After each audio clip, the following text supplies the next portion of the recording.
తిరుమలలో తొక్కిసలాట విద్రోహుల చర్య. కావాలనే ఇది చేశారా? ఓ ముఠా చేసిన పనా? లేకుంటే భద్రతా వైఫల్యమా? ఇప్పుడు అంతటా ఇదే చర్చ. వైకుంఠ ఏకాదశి సందర్భంగా ఉత్తరద్వార దర్శనానికి సంబంధించిన టోకెన్ల జారీ వేళ అపశృతి చోటు చేసుకున్న సంగతి తెలిసిందే. ఒకేసారి టోకెన్ల కోసం భారీగా భక్తులు రావటంతో తీవ్ర తోపులాట జరిగింది. ఈ తొక్కిసలాటలో 6 భక్తులు ప్రాణాలు కోల్పోయారు. అందులో 3 మహిళలు కూడా ఉన్నారు. పదుల సంఖ్యలో భక్తులు అస్వస్థతకు గురయ్యారు. ప్రస్తుతం రుయా ఆస్పత్రిలో చికిత్స పొందుతున్నారు. ఈ ఘటన సర్వత్రా ఆందోళన కలిగించింది. అయితే ఈ ఘటనపై అనుమానాలు వ్యక్తమవుతున్నాయి. ఒక్కసారిగా తొక్కిసలాట జరగటానికి వెనక నుంచి తోపులాటకు దిగినట్టు అనుమానాలు వ్యక్తమవుతున్నాయి. దీనిపై టీటీడీ విజిలెన్స్ అధికారులు అన్ని కోణాల్లో దర్యాప్తు ప్రారంభించారు. వాస్తవానికి వైకుంఠద్వార దర్శనానికి సంబంధించి టీటీడీ అన్ని ఏర్పాట్లు చేస్తోంది. ఆ ఏర్పాట్లపై భక్తుల నుంచి ప్రశంసలు కూడా వ్యక్తమయ్యాయి. ముఖ్యంగా టోకెన్ల జారీకి సంబంధించి పటిష్ట చర్యలు చేపట్టడంపై బుధవారం ఉదయం భక్తులు సంతృప్తి వ్యక్తం చేశారు. టీటీడీ చర్యలపై ప్రశంసించారు కూడా.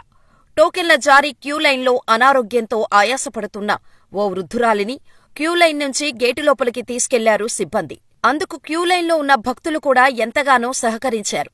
ఆ వృద్ధురాలి ప్రాణాలు కాపాడటంలో సిబ్బంది చాకచక్యం ప్రదర్శించారు.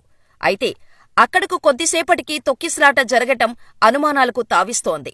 అయితే కావాలని క్యూలైన్లో తోపులాటకు వ్యూహం పన్నారు అన్నది ఒక అనుమానం. క్యూలైన్లో ఒకచోట కేకలు, అరుపులతో కొందరు దుమారం రేపినట్టు తెలుస్తోంది. ముందున్న భక్తులను ఒక్కసారి నెట్టినట్టుగా సమాచారం.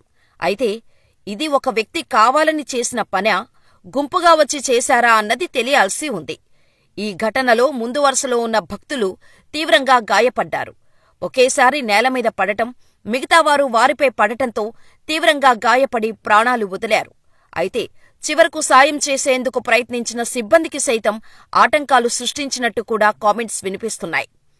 టీటీడీ చరిత్రలోనే ఇంతటి విషాదం ఎప్పుడూ లేదు. ఈ ఘటనను తిరుమల తిరుపతి ట్రస్ట్ బోర్డు సీరియస్గా తీసుకుంది. పోలీసులతో పాటు నిఘా వ్యవస్థ ఆరా తీస్తోంది. భక్తుల నుంచి వివరాలు సేకరించే పనిలో పడింది. మరోవైపు సీసీ ఫుటేజీలను సైతం పరిశీలిస్తున్నారు పోలీసులు. అయితే ఇది విద్రోహ చర్య, లేకుంటే కావాలని పనిగట్టుకుని చేశారా అన్నది తెలియాల్సి ఉంది. తిరుపతిలో తొక్కిసలాట పెను విషాదాన్ని నింపింది. వైకుంఠద్వార దర్శనానికి సంబంధించి టోకెన్ల జారీ కేంద్రం వద్ద తొక్కిసలాట జరిగింది. ఈ ఘటనలో 6 భక్తులు మృత్యువాత పడ్డారు. అయితే ఉదయం వరకు పటిష్ట ఏర్పాట్లు చేయటంతో భక్తులు సంతృప్తి వ్యక్తం చేశారు. కానీ సాయంత్రానికి ఈ ఘటన జరగటం దిగ్భ్రాంతి కలిగిస్తోంది. అయితే ఇది విద్రోహ చర్య అన్న అనుమానాలు కూడా ఉన్నాయి. కావాలనే తోపులాటకు కొందరు కారణమయ్యారన్న అనుమానాలు వ్యక్తమవుతున్నాయి. దీనిపై టీటీడీ విచారణ చేపడుతోంది. అయితే నిన్ననే ఏపీలో పర్యటించారు ప్రధాని మోడీ. విశాఖలో దాదాపు 2 లక్షల కోట్ల రూపాయలతో పలు ప్రాజెక్టులకు శంకుస్థాపన చేశారు. మరికొన్ని ప్రాజెక్టులను జాతికి అంకితం చేశారు. దీంతో యావత్ రాష్ట్రం ప్రధాని పర్యటన వైపు చూసింది. ప్రధాని మోడీతో పాటు CM Chandrababu, deputy CM Pawan Kalyan పాల్గొన్నారు.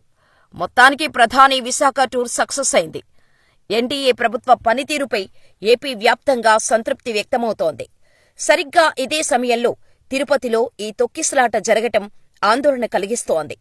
ఎన్డీఏ మూడోసారి అధికారంలోకి వచ్చిన తర్వాత ప్రధాని మోడీ అధికారికంగా ఏపీ పర్యటనకు రావడం ఇదే తొలిసారి.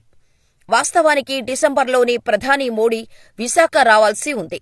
కానీ అప్పట్లో వర్షాల కారణంగా ప్రధాని పర్యటన వాయిదా పడింది. అయితే ఈసారి ప్రధాని తొలి పర్యటనను సక్సెస్ చేయాలని రాష్ట్ర ప్రభుత్వం భావించింది. గత కొద్ది రోజులుగా సన్నాహాలు చేస్తోంది. ప్రధాని విశాఖ పర్యటన ఇన్ఛార్జిగా మంత్రి నారా లోకేష్ వ్యవహరించారు. 3 రోజులు ముందుగానే విశాఖకు చేరుకొని పర్యటన ఏర్పాట్లను సమీక్షించారు. అటు బీజేపీ కేంద్ర మంత్రి భూపతిరాజు శ్రీనివాస్ వర్మ, రాష్ట్ర అధ్యక్షురాలు పురంధేశ్వరి, అనకాపల్లి ఎంపీ సీఎం రమేష్, ఉత్తరాంధ్ర మంత్రులు ఘనంగా ఏర్పాట్లు చేశారు. దాదాపు 2 లక్షల మందిని సమీకరించగలిగారు. ఏకంగా 2 లక్షల కోట్ల ప్రాజెక్టులకు శ్రీకారం చుట్టడంతో తెలుగు మీడియాతో పాటు నేషనల్ మీడియా ఏపీపై పూర్తి దృష్టి పెట్టాయి. బుధవారం ఉదయం నుంచి ప్రధాని విశాఖ పర్యటనపై ఫోకస్ పెట్టాయి. బుధవారం సాయంత్రం 4:30 గంటలకు ఐఎన్ఎస్ డేగా ప్రత్యేక విమానంలో దిగారు ప్రధాని మోడీ. ఏపీ సీఎం చంద్రబాబుతో పాటు డిప్యూటీ సీఎం పవన్ కళ్యాణ్తో కలిసి భారీ రోడ్డు షో చేశారు ప్రధాని మోడీ. ప్రజల నుంచి విశేష స్పందన లభించింది. విశాఖ నగరవాసులకు అభివాదం చేస్తూ ఈ ముగ్గురు నేతలు ముందుకు సాగారు. విశాఖకు భారీ ప్రాజెక్టులు తరలిరావటంతో ప్రజలు కూడా సంతృప్తి వ్యక్తం చేశారు. ప్రధాని మోడీని ఆత్మీయంగా స్వాగతం పలికారు. ఒక విధంగా చెప్పాలంటే ముగ్గురు నేతల షో విశాఖలో సక్సెస్ అయింది. ఏపీ ప్రజలను విశేషంగా ఆకర్షించగలిగింది. అయితే అక్కడకు కొద్ది గంటల్లోనే తిరుపతిలో తొక్కిసలాట జరగటంతో మీడియా అటెన్షన్ మొత్తం అటువైపు వెళ్లిపోయింది. ఒక విధంగా చెప్పాలంటే 2 లక్షల కోట్ల పెట్టుబడులు ఏపీకి గేమ్ చేంజర్గా నిలవనున్నాయి. ఎన్డీఏ కూటమికి ప్రజల్లో సానుకూలత తెచ్చేందుకు ఇవి ఎంతగానో దోహదపడనున్నాయి. విశ్లేషకులు సైతం ఇదే అభిప్రాయం వ్యక్తం చేస్తున్నారు. సరిగ్గా ఇటువంటి సమయంలోనే తిరుపతిలో తొక్కిసలాట జరగటం, భక్తుల మరణం, పెద్ద ఎత్తున క్షతగాత్రులు కావటంతో అంతవరకు పాకిన అభివృద్ధి నినాదం అటువైపు వెళ్లిపోయింది. 8 మందికి ఇబ్బంది పడి, కాళ్ళు చేతులు కూడా ఇబ్బంది పడి, మొత్తం ఒక మనుషులు ఫెయిట్ అయిపోయి ఉన్నారు. అందరూ కూడా అందరినీ కిమ్స్ హాస్పిటల్ జాయిన్ చేశారు. నాయకులందరూ కూడా వస్తున్నారు, చూస్తున్నారు. ఎవరు ఏమీ లేదు. పోలీసులు అందరినీ వేస్ట్ గా చూస్తున్నారు. దరిద్రులాగా ఉన్నారు అందరూ. అది పరిస్థితి. ఇక్కడ పోలీసులు ఎప్పుడు కూడా సరిగా చేయలేదు. మా పరిస్థితి వాళ్ళందరినీ ఏం చేయాలని మీరు ఆలోచించుకోండి. 20 మందిలోనే మొత్తం అందరికీ కూడా అందరూ ఫెయింట్ అయిపోయి ఉన్నారు. ఎవరికి కూడా ఏం బాగాలేదు. అందరూ హాస్పిటల్ పడి ఉన్నారు. జరిగింది ఎక్కడ ఏం జరిగింది చెప్పండి. అందరూ కూడా అమ్మాయి కళ్ళు తిరిగి పడిపోయింది. ఆ అమ్మాయితో పాటు కూడా ఒక్కళ్ళే పంపించారు. ఒక్కళ్ళు అయిపోయిన తర్వాత నేను పడిపోయాను. కళ్ళు తిరిగి పడిపోతే నన్ను ఒక అమ్మాయి తీసుకుని వెళ్ళింది. ఉన్నవాళ్ళు ఎవరిని బయటకు రాను, మా హస్బెండ్ కూడా బయటకు రానివ్వలేదు. ఓన్లీ లేడీస్ కూడా లేడీస్ పంపించారు. తెలివి వచ్చిన తర్వాత వెళ్తుంటే మేము పంపిస్తాం, కంగారు పడకమ్మా, ఊపిరి తీసుకోండి అమ్మా, నీళ్ళు తాగండి అమ్మా, అన్ని బాగానే చెప్పారు. కానీ క్రౌడ్ ఎక్కువైపోయింది. జనాలు ఒకసారి గేట్ తీసారు. ప్రజలది ఉందండి, పోలీసులది ఉంది. కానీ పోలీసులది ఎక్కువ ఉంది. ఎందుకంటే పోలీసులు ఎక్కువ ఉన్న వాళ్ళు సరైన మార్గంలో పెట్టలేకపోయారు. ఇదంతా పోలీసుల వరకే ప్రాబ్లం.